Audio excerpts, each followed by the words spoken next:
Olá a todos, este é o canal Quarto Secreto em mais um devocional e ainda pensando ali nas cartas do Senhor Jesus. E hoje a carta à igreja de Pérgamo, carta esta que se encontra ali no livro de Apocalipse, capítulo 2, a partir do verso 12, e uma grande lição, eu diria especificamente uma grande lição importante para mim e para você nos dias de hoje, uma grande advertência, importante advertência que o Senhor Jesus faz contra aquela igreja e que eu e você devemos refletir com bastante seriedade a esse respeito. Antes, falando um pouco sobre a cidade de Pérgamo, uma importante cidade daquela época, uma cidade que tinha uma biblioteca que era a segunda biblioteca daquela época, perdendo apenas para a grande biblioteca na cidade de Alexandria, que você já estudou, já ouviu nas suas aulas de história, e foi por conta desta rivalização aí que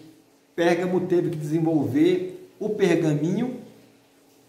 quando eles sofreram o embargo do fornecimento de papiro, que era feito ali, que vinha do Egito, e houve esse embargo e a cidade teve que desenvolver o papiro para poder produzir os seus livros e ali popular a sua grande biblioteca da época. Era uma cidade também que se orgulhava de ter o templo mais antigo de culto ao imperador. E era por isso que, e foi por isso que Jesus aqui nesta carta fala que Pérgamo é a cidade onde habita, onde está o trono de Satanás. Porque além de adorar outros deuses, ele também se orgulhava, a cidade se orgulhava de adorar também o imperador, de fazer culto ao imperador e de manter um templo de culto ao imperador. Adoravam também ao deus Esculápio,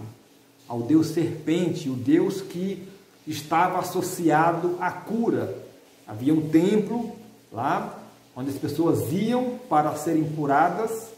e ali elas ficavam deitadas no chão, esperando que serpentes, cobras, passassem por cima delas para promover a cura. É por isso que hoje você vê no jaleco dos profissionais da medicina, da área médica, aquela serpente, aquela cobra, ali como parte do símbolo da medicina, vem do deus Esculápio, que era o deus da cura. Obviamente adoravam muitos outros deuses, e era nesta cidade que então havia uma igreja de Pérgamo, e que Jesus escreve esta carta, elogiando ali que era uma igreja que conservava o nome de Jesus e que não tinha negado a fé. Ele cita aqui Antipas, que tinha sido um membro daquela igreja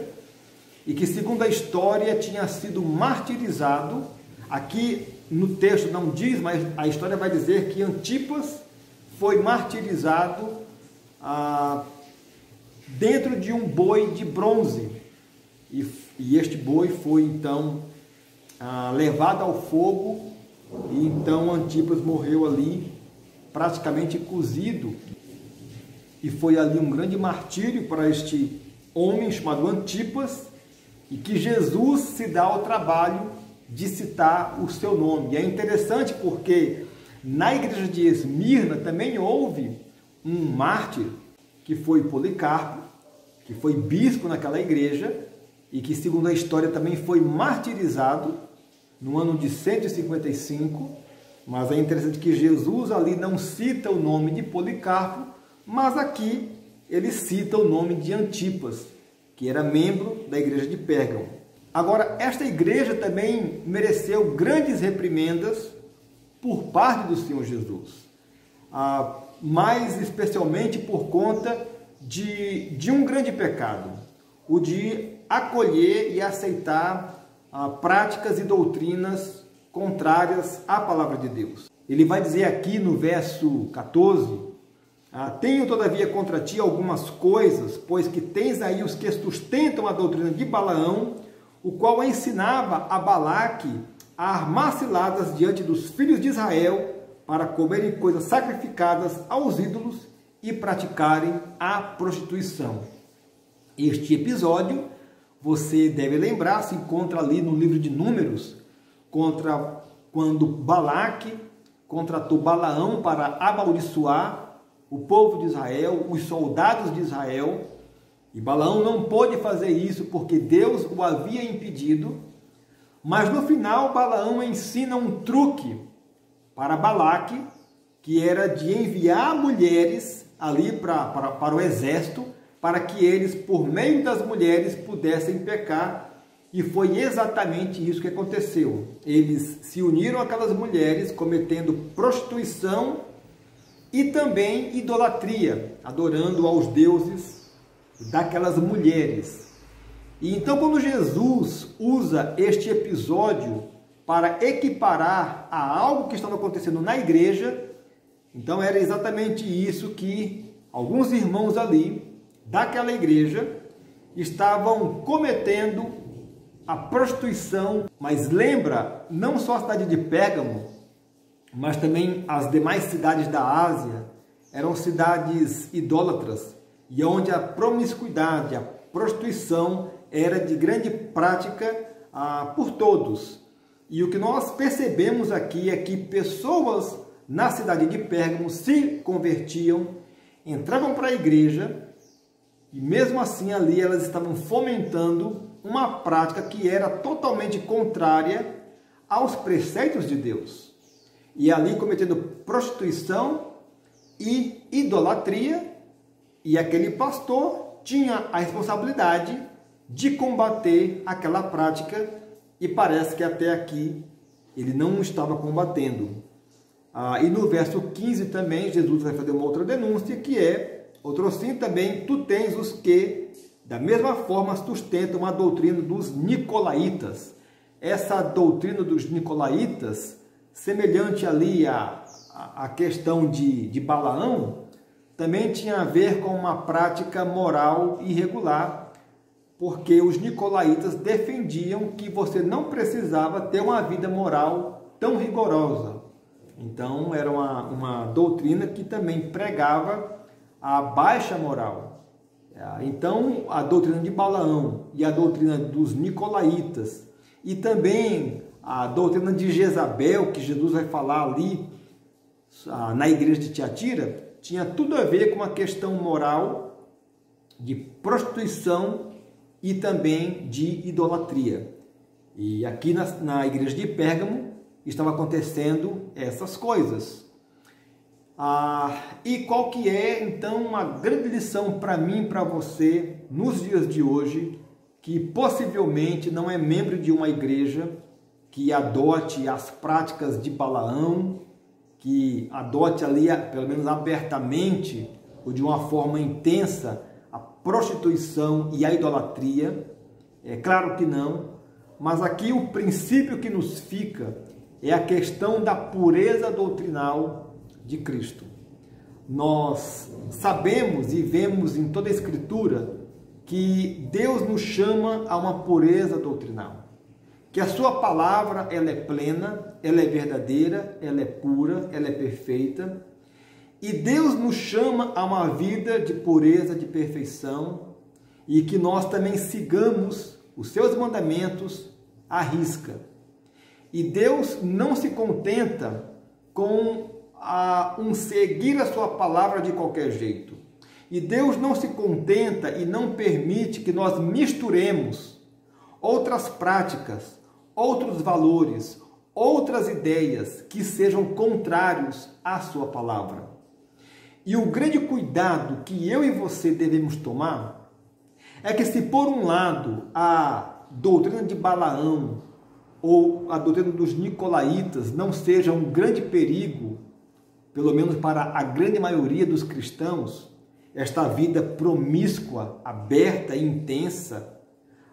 ou uma prática de idolatria aberta e intensa, por outro lado, é verdade que é muito fácil que eu e você, por conta de um descuido, a gente abrace valores, ideias, ideologias e até práticas que sejam contrárias à palavra de Deus. O nosso mundo está repleto de ideias, de valores, de crenças, de ideologias e de práticas, e nós vivemos neste mundo. E é muito fácil que eu e você absorvemos estas coisas sem mesmo perceber. Quando nós nos distanciamos e relegamos a leitura e o estudo da palavra para um segundo plano, e nós então deixamos de vigiar a nossa vida espiritual, deixamos de vigiar a nossa mente, que é por onde entram as ideias, e nós começamos pouco a pouco a diluir a palavra de Deus, a doutrina, a verdade, e permitimos que ideias venham poluir a santa doutrina. Você sabe que a Bíblia nos chama a uma vida de vigilância, de cuidado, de estar sempre atento para manter a reta e pura doutrina. Então, a palavra aqui de advertência é que nós possamos cuidar muito bem da nossa mente, da doutrina que já abraçamos, e que nós não permitamos que a gente misture os valores do mundo, as ideias, ideologias, práticas, acolhendo-as como algo que pode ser ali unido à palavra de Deus. Esta é uma grande advertência, e você sabe que no próprio seio da igreja vai surgindo estas falsas ideias, estes valores, estes falsos pensares. Aqui eu estou pensando, aqui recentemente, o pastor, conhecido pastor Batista, ele proferiu uma pregação bastante complicada e que foi assunto aí na mídia, sobre o que ele falou a respeito da palavra de Deus. Eu mesmo fiz um vídeo a respeito, vou deixar o link aqui para você ver, se você ainda não viu, mas trazendo a ideia de que a palavra de Deus precisa ser atualizada, precisa ser relida com outros parâmetros, precisa ser reinterpretada, precisa ser ressignificada. E isto é uma mentira, porque na verdade o que está por trás de tudo isto é abraçar de uma forma indevida uma prática que a Bíblia afirma categoricamente que é um pecado. Então, este é o ponto que nós devemos aqui estar atentos, porque não só do mundo longe de Cristo, de uma sociedade longe de Cristo, vem ideias falsas e contrárias à palavra, mas também na própria igreja, no próprio seio da igreja, surgem ideias, surgem pensamentos, surgem filosofias que vão ali se misturar à boa doutrina e a nos enganar e nos trazendo aí um grande prejuízo de ordem pessoal e também como igreja. Então a vigilância é importante a cada momento, e devemos fazer isso com grande temor e com grande responsabilidade. E aqui eu quero encerrar lendo a grande promessa que o Senhor Jesus faz àquela igreja de Pérgamo e também para mim e para você, porque ele diz: ao vencedor dar-lhe-ei do maná escondido, bem como lhe darei uma pedrinha branca, e sobre essa pedrinha escrito um novo nome, o qual ninguém conhece, exceto aquele que o recebe. Interessante que esta pedrinha branca aqui que ele se refere, ele faz uso aqui de uma questão histórica que existia ali naquela cidade de Pérgamo, de que quando alguém era levado a julgamento, e era feito aquele julgamento, E se aquela pessoa fosse condenada, ela receberia ou ela recebia uma pedra preta como sinal da sua condenação. E a pessoa que fosse absorvida, ela recebia então uma pedrinha branca como sinal de absolvição. E aqui Jesus então lança mão desta questão jurídica que havia na cidade de Pérgamo e dá a seguinte promessa para mim e para você também, que aos vencedores, aqueles que guardarem pura a reta e sã doutrina, aqueles que não se desviarem, aqueles que não absorverem práticas que vêm de fora ou mesmo de dentro da igreja e que sejam contrárias à palavra, a estes